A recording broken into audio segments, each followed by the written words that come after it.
Hi there, Lizette here from Clovetree. I am going to show you how to spin an aura yarn.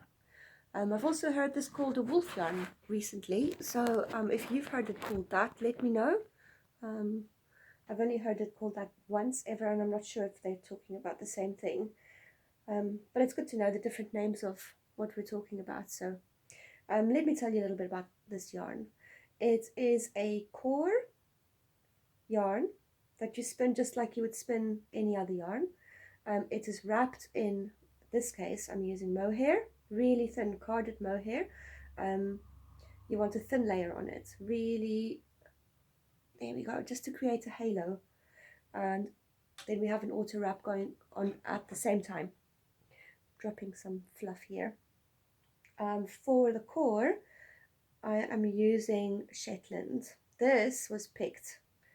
So I know it's a little bit of an unusual way to treat Shetland, but I wanted to make a really primitive looking yarn with lots of texture, and so I don't mind that it's kind of completely nipped up on itself, because Shetland does do that. It has a tendency for having nips anyway because it's a double coated sheep. But yeah, this is what it looks like. As you can see, it's completely fluffed with little bits, and I'm spinning it straight like that, so not carded.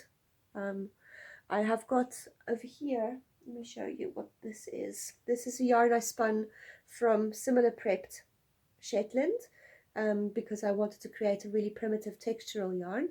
This one is plyed. It's a great deal thinner than the one I'm spinning at the moment.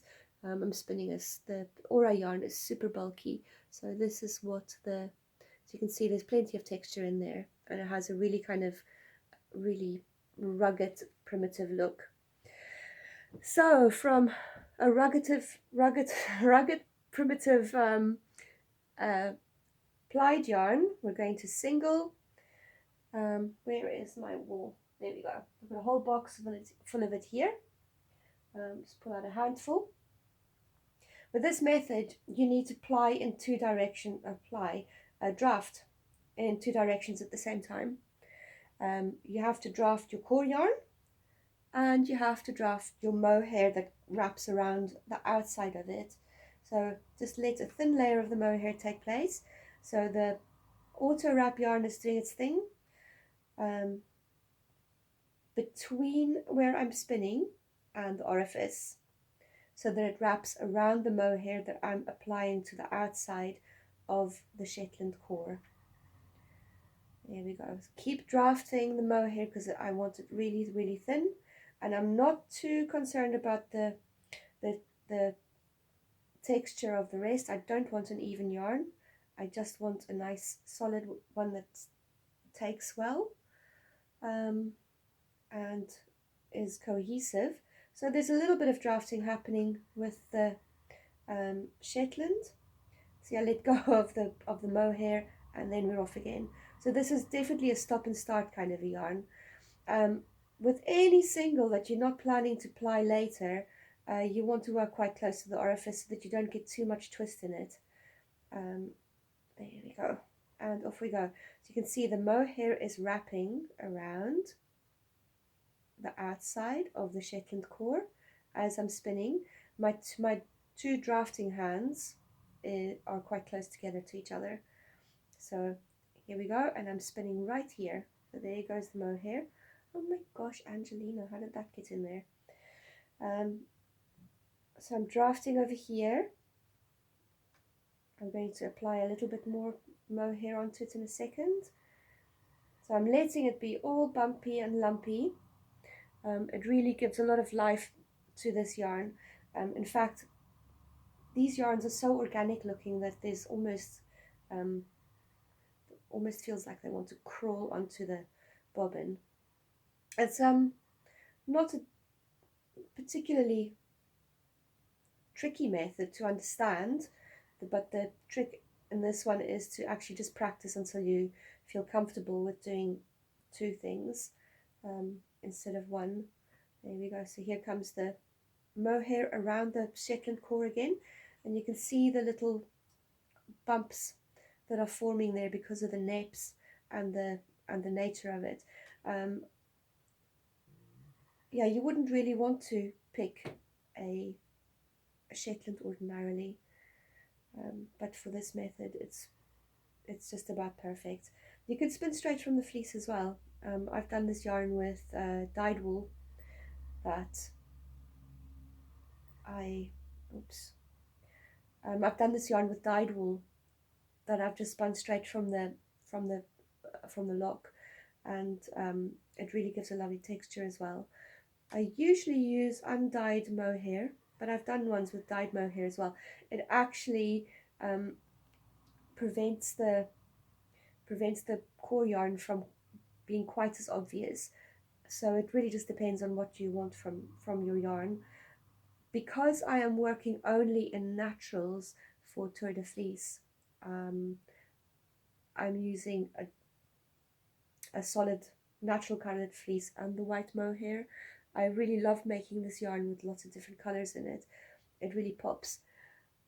Also, let me just tell you a little bit about the core thread, the auto wrap I'm using. I usually use thread. This one is thicker than what I'd usually use. It's a lace weight, just slightly knocking onto sock weight. But usually I use quite thin thread.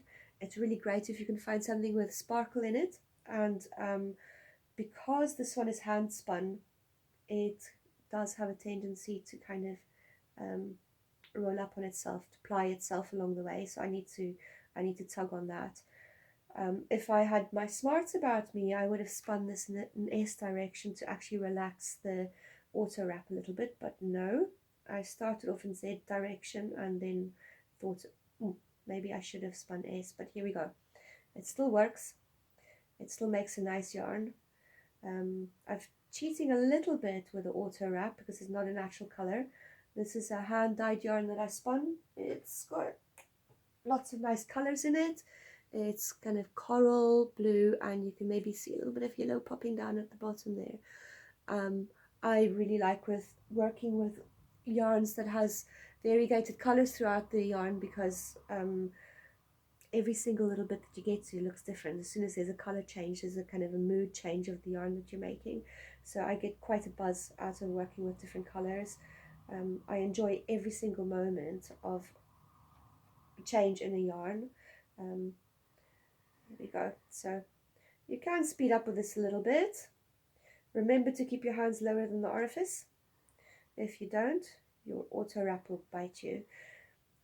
It has a tendency to snag on some part near the orifice, even on wheels that have kind of an orifice into the bobbin area. It still catches, and it spins around your bobbin and creates a crow's nest on a tangle that you will regret having. So keep your hands lower than the orifice. That's basically how to stop an auto wrap from creating any problems. I'm talking quite a lot, so it's not unlikely that I'm going to lose concentration and see what my auto wrap's doing and get it snagged. So here we go. So there's a light draft happening with my left hand. I kind of let go of the mohair when I do that.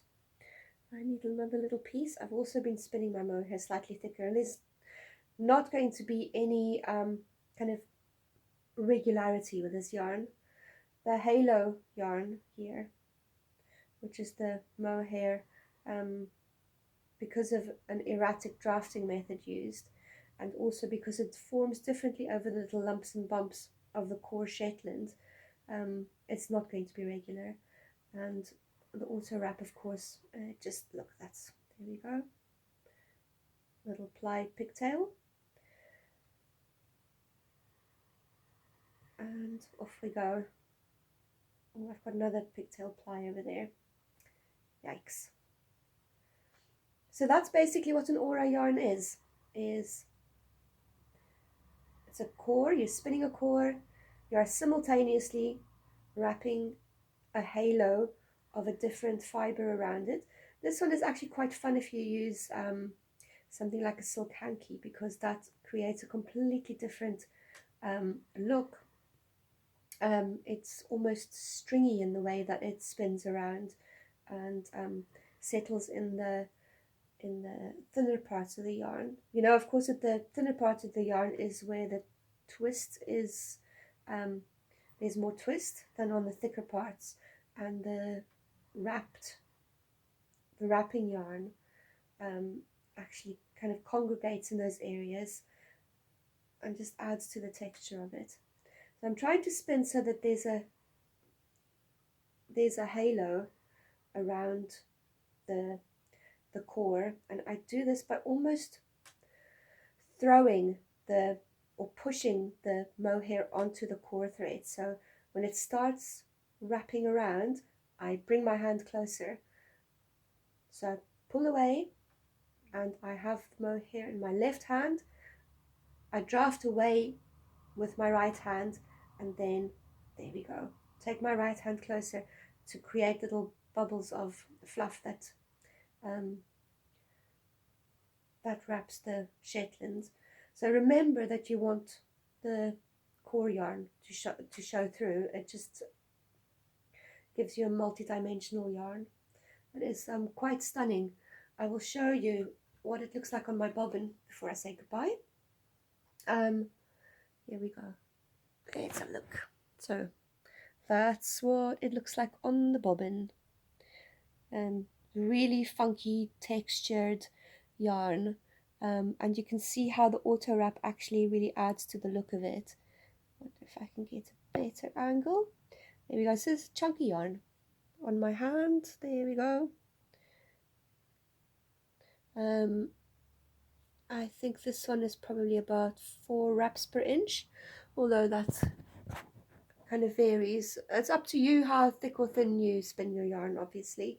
I just find there's so much going on with one of these yarns. It's actually easier to spin it quite thick.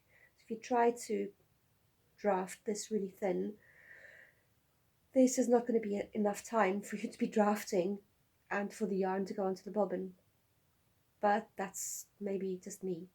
Anyway, I hope this was instructive. I hope you try and make this yarn. It's such a fun yarn to make. I love making it, but I don't do it very often just because it takes so much time. I'm going to sign off and say goodbye to you all because I've got to get spinning. This is my Tour de France yarn, and I am falling behind because I was playing outside with the kids today. So I hope you enjoy that. Let me know what you think. If there's any more questions, please ask. I'm happy to answer or to clarify if there's any little bits that you didn't quite get. And yeah, happy spinning. Bye bye.